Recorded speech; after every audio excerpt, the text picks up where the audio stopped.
Welcome to Transformative Principal. I am so excited today to have Andrew Burnett on the podcast.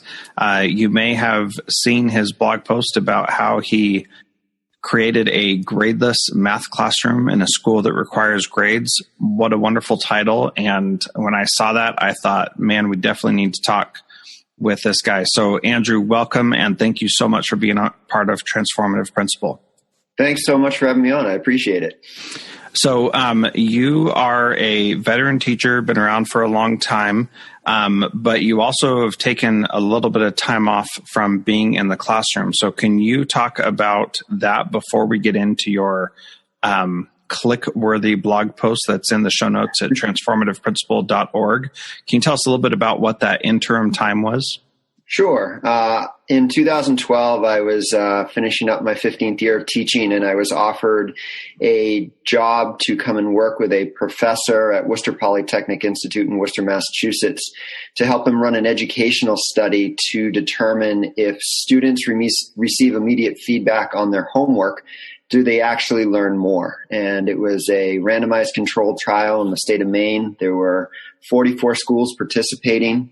22 of which were control, the other were experimental schools. And after the 4 years was up, we actually found that students do learn significantly more when they receive immediate feedback on their homework.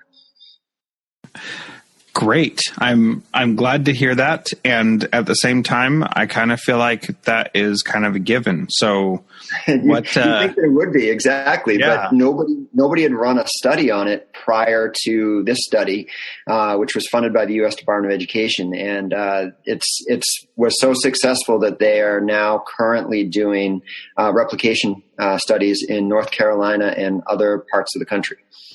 How fascinating. And it's one of those things that, like many things in education, seems very obvious when you think about it, and yet surprising that nobody's done a study, and also surprising that that teachers aren't already giving that feedback. What do you think the barrier to them giving immediate feedback is? Well, I think there's a few barriers. If you go back to 2012, while technology was still pretty strong, I think it's changed a lot in the last 6 years. Back in 2012, we went to Maine because they have a program in Maine where every student in grades 7 and 8 gets a laptop or an iPad to use for the entire school year. They get to take it home with them. So we knew that we could offer online homework where they could do it on their device, get immediate feedback, and then the teachers would have a report before the students walked into the classroom to tell which problems they had to go over. So when that happened in 2012, I think technology was a stumbling block or a barrier. I don't think that's as much a barrier anymore, but I think one of the things that is a barrier is that change is hard. One thing that I really learned over the 5 years that I was working with them is when teachers are set in their ways, trying to change what you've been doing is a hard thing, because whenever you come across something that's difficult, the natural tendency is to move back to the things that you're comfortable with. Yeah, that is so true. And what a powerful statement. So how do you then overcome that? And how do we as principals make it safe for teachers to keep going on that change, even when it gets difficult and they reach barriers? That's the $1 million question. I hoped you had an answer for us. Just get done. I would say that if a teacher is ready for it, but doesn't know how to change, that's when you need to be able to step in and be ready to step in. Some teachers are never going to be comfortable making that change, but there are a subset of teachers that want to change but don't know how. And being able to get your hands on them at the right time is really important. And the other piece that we found was when you work with a teacher that has worked less than 5 years, they are more apt to try something new in their classroom to try to be successful. And that's where we had the biggest bang for our buck, when we had new teachers that were part of the study or looking at doing something like this. Very interesting. And so with this study, you were able to see many different teachers doing many different things, and you brought some of that back to your classroom, and you came back to teaching this year. It's your first year back. Is that correct? That's correct. Yes. Okay. So you brought it back to teaching, and you're teaching 7th grade math. And one of the biggest things is that you don't give grades in math class, which there's so many questions. So talk a little bit about how you made that decision to not give grades in your classroom. Well, I'd like to say that it was because I saw another teacher doing this, but I didn't. What happened was, as I was starting to interview for jobs in the spring of 2017, I was thinking about the teacher that I wanted to be when I came back, and using some of the things that I did see from teachers from visiting their classrooms during the study. And I came across a blog post on Medium from Arthur, I'm not going to probably pronounce his last name correctly, Caravelli, and it was called Teachers Going Gradeless. And it was from April 8th, 2017. And the minute I read that, it started to make me realize that I could do something significantly different in my class and hopefully make that change. But the problem was I felt like I had these pieces to a puzzle from reading his blog and then going on to Facebook and signing up for Aaron Blackwater's Teachers Going Gradeless group and reading everything that people were doing, but I couldn't seem to put it all together. And the glue that put it all together was reading Jo Boaler's Mathematical Mindsets book during the summer, this past summer. And when I read that and was thinking about how I could do this, everything came together. Yeah, that book has been powerful for every teacher that I know that has read it. And so I think that is a really powerful book. If you have not read that book yet, you definitely should go get it, Mathematical Mindsets by Jo Boaler. What was it about that book for you that really made a difference, that made you stop and change how you're doing things? Well, it was her philosophy behind having students look at their own work and how they were going to be self-assessing themselves. I knew that I wanted students to self-assess themselves and that we were going to conference, but I couldn't put that picture, like how would that look? And she had suggested in her book, I believe it was in her book, I've read so many different things, but I'm pretty sure it was from her book, where she had the 4 levels. Look at the conferencing from 4 levels of student self-assessment, where 1 is, I need more time to understand this.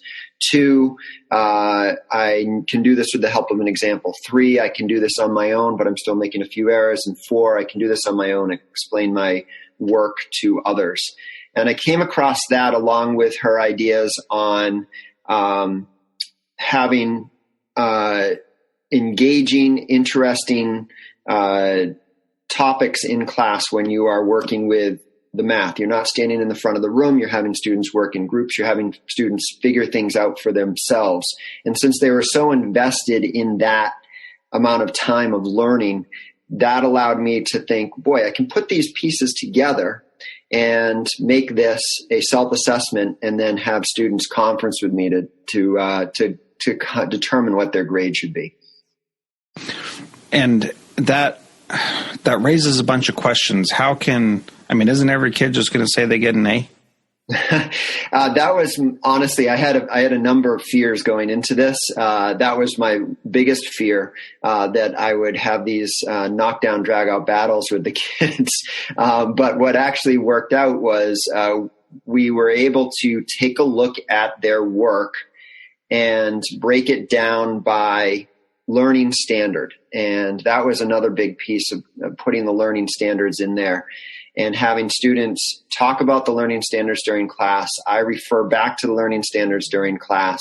And then when we conference or when they're taking an assessment, they are looking specifically at the learning standards. So we could say, in this specific learning standard, where do you think your understanding is? What have you shown me? And Jo Boaler had suggested not giving tests or quizzes, but do a show me what you can do. That's low stakes, no grade. And when you're able to do that with your students and tie it to the standard, they can actually say, okay, problems 1, 2, and 3 that I worked on here were this standard. I was able to understand question 1, but I struggled here with question 2 and question 3. I feel that I need more time to understand this, or I could do this, but I need the help of an example to get it done. And when we were able to break down and look specifically at that, students were not asking or saying that they should get an A. They were saying, oh, I see where my weaknesses are. How can I improve this? And then the second step is offering students to be able to retake that type of problem. I wouldn't give them the exact same problem, but they could retake to improve that grade or improve that level of understanding. So it's not just about not having grades, but it's about changing what the focus is. So the focus is not on completing assignments. The focus is on being able to demonstrate understanding of the standards. Is that a fair way to say that? I think that's a perfect way to say that. That's exactly what it is. So it's really interesting because just this last week, the quarter ended for my school district, and one of my teachers sent me a text of a huge pile of papers that she had to quote unquote grade. And she said, one of our problems with personalized learning is that it means that kids don't ever have to turn anything in anymore. And, I thought that's not really a fair summary of what our goals are in our school. Just like if I were to say that about your classroom, that means kids don't have to turn anything in anymore. Is that an accurate statement? Yes and no. I think great answer. I think that things have changed. I'll talk about the homework piece in a second, but to talk specifically about what your teacher said, where she had those things to grade, I will honestly say, changing what I did here, I spend a lot more time with the students' assessments, their show me what you can do's.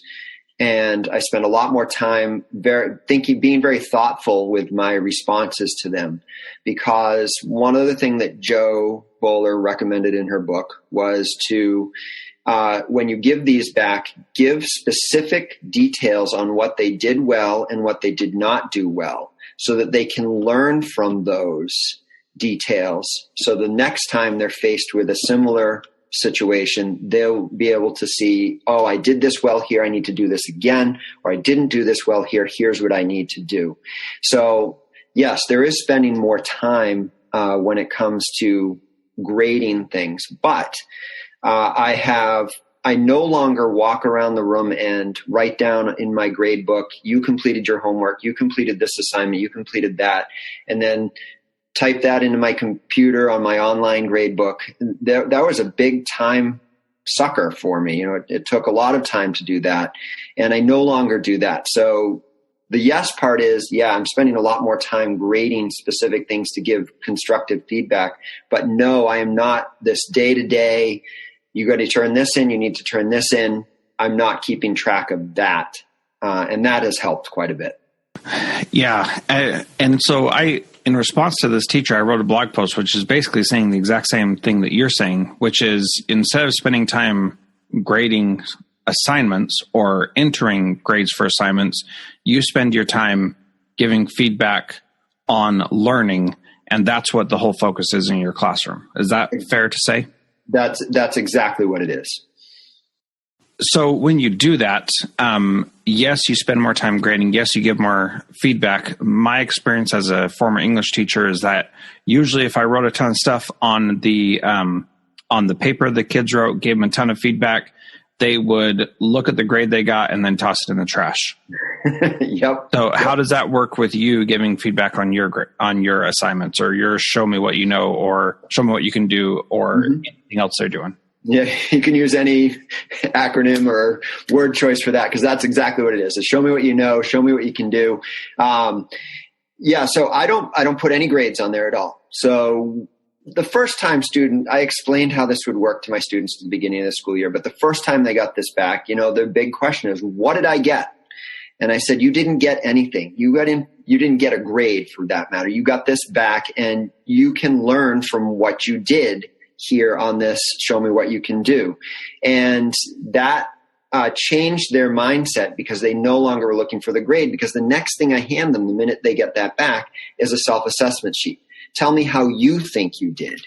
Tell me what you know, what you were able to show me that you know. And I found that a lot of students early on, they had made some errors along the way, and they would say to me, oh, but I gave myself a 4, which is the highest number, because I know what I did wrong here. And I have to push back on them. I said, I'm glad you know what you did wrong, but what did you show me on this? What can I see? What have you shown me? And that, once they understood, I can't give myself a 4 if I know what I did wrong. I have to give myself a number that pertains to what I actually showed here. That helped a lot with the students. And I never have students just tossing stuff away anymore, because they know that they can use what they have from their Show Me What You Can Do's when they do a retake, or if they're doing something in that learning standard again in the future.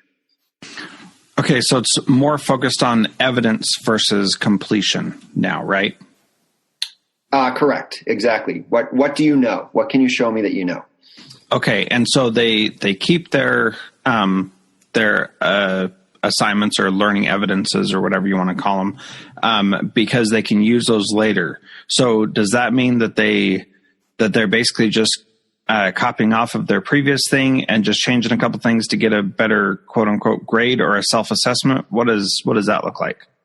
So when they come back in for a retake, they will either bring their hard copy of the Show Me What You Can Do, or when they're done self-assessing, I have them take a picture of it and put it up on Seesaw, which is a online portfolio for students. So all of everything that I want to take a look at that's an assessment type of material from them, I have them put on Seesaw so that I can always have access to it. They can always have access to it. So what we'll do is they come in for a retake, and we'll take a look at what they would like to retake. Which learning standard are you saying you want to show that you know how to do? So then we'll take a look at their work, and we'll talk about it. And I'll say to them, I see you made this error here. What did you do wrong? Let's talk it out. Tell me what you did. And when they can explain to me in a way that makes sense, that shows that they understand the material, then I know that they're ready to actually show me on their own. And so using that, it's not sitting next to them necessarily when they do the retake, but it is available for discussion prior to. And I'd like to stress also, the retakes are not the same as the originals. It's still the same learning standard, but it's a totally different question or prompt or something like that. Tell me more about that, about the different prompts and questions and that, because what I'm getting at is that there may be some different layers of Bloom's taxonomy or Marzano's taxonomy or whatever taxonomy you happen to use that goes to a deeper level of the standard. Are you in that deep, or are you still just focusing on the main standard? Just focusing on the main standard. One of the things that Jo Boaler pointed out in her book is that, we're not out to get students. And I think early on in my career, I would put together tests, and I'm like, let me put this really hard question on here to see if I can get them, if they can have struggle with this. And what I really want to do is create something where they can be successful. Things that we have done in groups in class, or we have done they have worked on individually, and that we've talked about. I'm not trying to throw them a curveball. We're going basically with the standard. What are the things that they need to know to show proficiency with this standard? So we're not going deeper in, if that's what you're asking me. Yeah, that makes sense. So when they come back and they do another similar type question, you're really just changing the variables and the numbers, and the concept is the same, because that's what you're really focusing on. Like I can explain what a polar or what a point on a graph of a proportional relationship means in terms of the situation. Exactly. And I did take that from your website. So yeah, that's right, from one of the examples that I put on there. Exactly. Yeah. Okay. So this is really fascinating, because it sounds like fairly simple what you're doing, but I imagine that it takes an immense amount of work on your part. How has your workload changed now compared to how you used to teach the last time you were in the classroom? For short answer, it's decreased in some areas and increased in other areas. But I before I answer that, I just want to say that I think the biggest thing that helped me be successful with this was to make the conscious effort not to have a grade book. And it really was quite frightening as a teacher not to have a grade book. But what I knew was since I had students taking pictures of all the work that was pertinent and that I could access it at any time, worst case scenario, at the end of the quarter, I could go through all their work and give them a grade. But it never came to that because the kids were great. Their self-assessments were great. The conferences went really well. But when it came down to the amount of work that I have, I think I mentioned this earlier, that when I was teaching before, I would walk around the classroom and check to make sure that everybody did their homework and record that. I still walk around to check to make sure that everybody does their homework. Oh, and by the way, thanks to Jo Boaler, I no longer call it homework with my students. I call it a learning opportunity. Great. An opportunity definitely has a different connotation.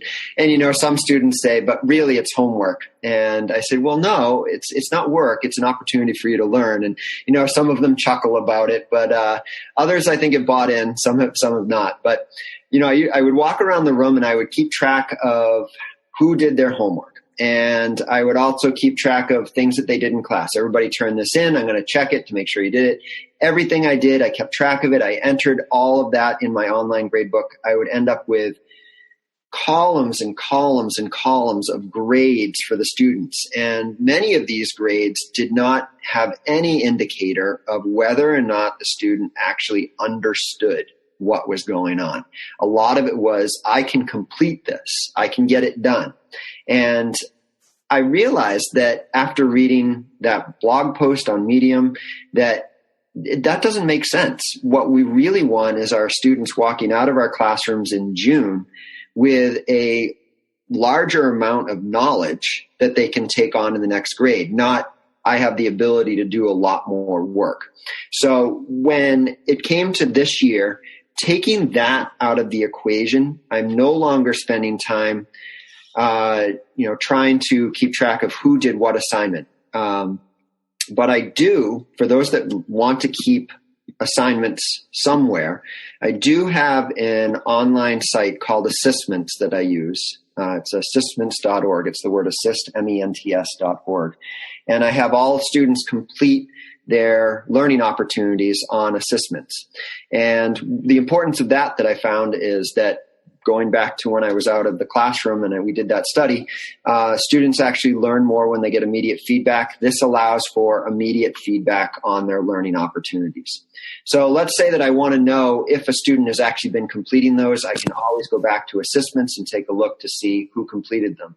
If a student is not doing their work, most likely they're going to struggle when it comes to the show me what you can do because they are not practicing those learning standards. So then I'll contact home and I'll say, Joe has been last 3 assignments, has not been doing those. Could you help me with reminding him at home that he needs to get these things done? And I've had some great responses from the teachers, from the parents when I contact them. Thank you for telling me. We'll make sure that we get on that. And the students get back on track because someone's paying attention to them at home. So having that piece taken out of me having to record their grades, but also having the ability just to check in if I had to, it really helped me out. Now, the time that I spend, as I said before, the amount of time that I spend that is greater is with the assessments themselves. It takes a long time to go through those, but it is time well spent because I know that I'm giving my students material that they are going to be able to look at and help them be better learners in my classroom. Well, and Andrew, isn't that where you would want to spend your time with? The thing that actually helps them know whether or not they're learning the material rather than, some compliance piece of just doing the homework for completion points, that just when you say it out loud, it's like, why would you spend your time anywhere else, right? Exactly. There's no doubt about it. It has opened my eyes to, I found myself saying this year, why did I not do this sooner? Why did I not realize this sooner? And I think a lot of it was change is hard. As I said earlier, it's hard to change what you've been doing. And I think being out of the classroom and allowing me to, have an outside view of teaching as a whole, and my teaching in the classroom allowed me to feel comfortable with making this change. Yeah, that's really fantastic. So there's obviously not everybody's doing this yet. And so there's going to be some resistance because change is hard. What do you see as the biggest barriers to teachers actually implementing a change like this? And I'll speak first to that because there's a very real issue that I think if anybody pushed back, it would crumble like crazy. So like in my district, teachers are required to update their grades every 2 weeks. And so you mentioned in your blog post, you're required to do it just once per quarter. And that to me seems like an area where if the teacher was doing all the stuff that you're talking about doing with different learning opportunities and giving feedback, contacting parents, then those issues, like nobody would care that you're not updating your gradebook because they're getting the feedback so frequently. So that kind of a policy, that would be a barrier. And, if any of my teachers are listening to this, if you're going down this path, I will support you in doing this because I do think this is the right way to do it. So we can get past that little barrier and figure out a way to deal with those kinds of policies that are in place. So what are some of the other barriers that you see, Andrew, to teachers actually doing this? Well, it's interesting that you bring that up because my eyes were opened wide by the responses that I received on Twitter and questions that people asked. And there were some teachers that said that they had to have, say, a minimum of 18 grades, 6 of which had to be tests and quizzes, and that they were forced to have their grades updated every week, like what you said. And that is a huge barrier. I mean, that's a non-starter. If you're going to go in this direction, it's not going to be, as far as I can see, it's not going to be possible for you to be able to make the jump to gradeless. So I am incredibly fortunate that I fell, luckily, into this district in Newton, Mass, where everybody was really supportive of what I was doing and did not put any of these restrictions on what I needed to do in my classroom. They hired me as a professional, and they allowed me to be a professional and do what I needed to do as a teacher. Exactly. So I'm very blessed to have a great grade level department with 3 other math teachers that are supportive of what I'm doing. My principal, my math curriculum coordinator, and math coach. Everybody has been very supportive of what I've been doing, and I think that the feedback that I've received from them during the year that I've been here is that they really like it. They'd like me to share out to some other teachers. They've asked if I've talked to my grade level department about it, and I have. But once again, I'm in a position where I'm their colleague. I'm telling them what I'm doing, and if they want to do something else, that's fine. It's not my position to say, no, you should be doing this.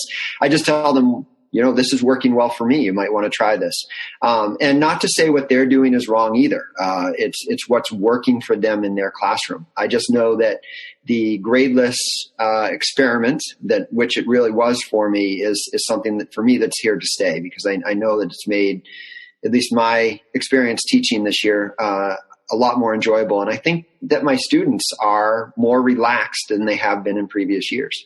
Yeah, I would definitely second that from my experience seeing teachers do this as well. And that idea of you having support to do this is just so crucial. And, people who are just coming on and learning about you right now, like I did, don't realize that back in August, you already explained what you were going to do and told parents in a letter about how your practices were going to go. That was before you had any proof that this was a better way to do it. Any proof yourself, right? You knew that this was a good idea, otherwise you wouldn't have done it. But you started that out at the beginning of the year. What was the response from parents in that letter that you sent home at the beginning of the year? Well, I really have to thank Arthur Caravelli, who wrote the Gradeless Teachers Going Gradeless post on Medium.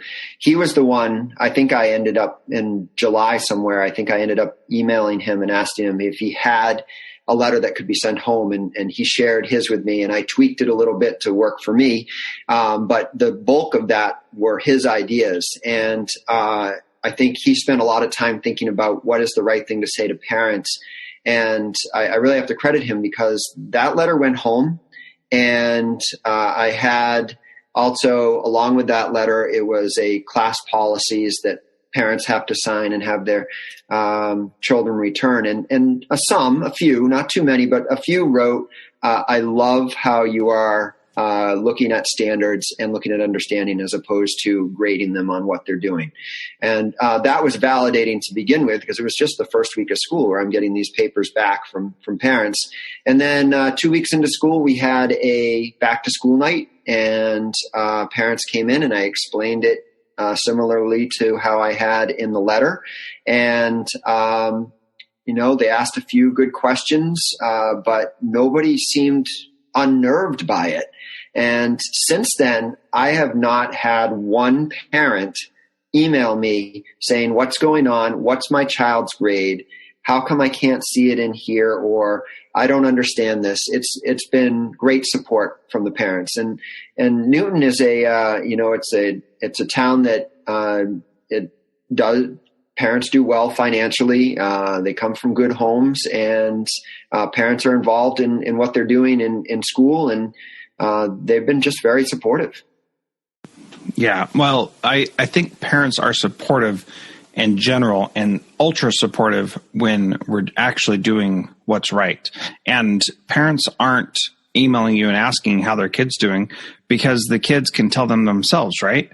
Exactly. They know exactly what their understanding is. And if they don't know, they can walk over to Seesaw and open it up and say, oh yeah, I filled out this self-assessment, and here's what I understand from the things we did recently. Yeah, that is just so powerful, and giving them the power to do that is really great. So what other barriers do you see to teachers adopting this as well? I think the only other barrier, other than with a school being open to them doing it, is the change. Change is hard, and I think until you decide that you're going to be uncomfortable because it's going to be different, you're going to probably be, like I said, it freaked me out when I said I'm not going to have a grade book. You have to be able to take those leaps of faith and then stick with it, even when there's pushback, perhaps from students, perhaps from parents, and say, I know what I'm doing is going to be more beneficial for their learning in the long run.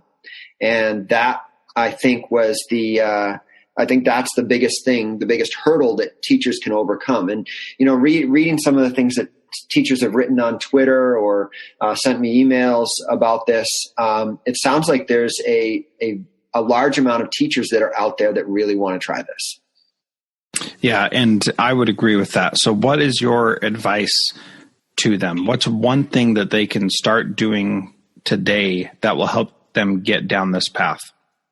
I would never start something like this in the middle of the school year. I think you probably have a rebellion on your hands from both students and parents. We're at a point right now, we're in March, we're in the second third of the school year, or last third of the school year, and we can start thinking about what we want to do next September. So I would make a plan and have it all planned out going into the beginning of the next school year, and take what I have written on my blog and go and check out Arthur Caravelli on his blog, and go and look at Teachers Going Gradeless on Facebook and ask to join that group and read what other people are doing, and just take in as much information as you possibly can so that you can visualize this is how it's going to work when I walk into the classroom in September of 2018. Because if you can put all those pieces together and picture it in your mind, that's going to be so much easier. At least that's how it worked for me.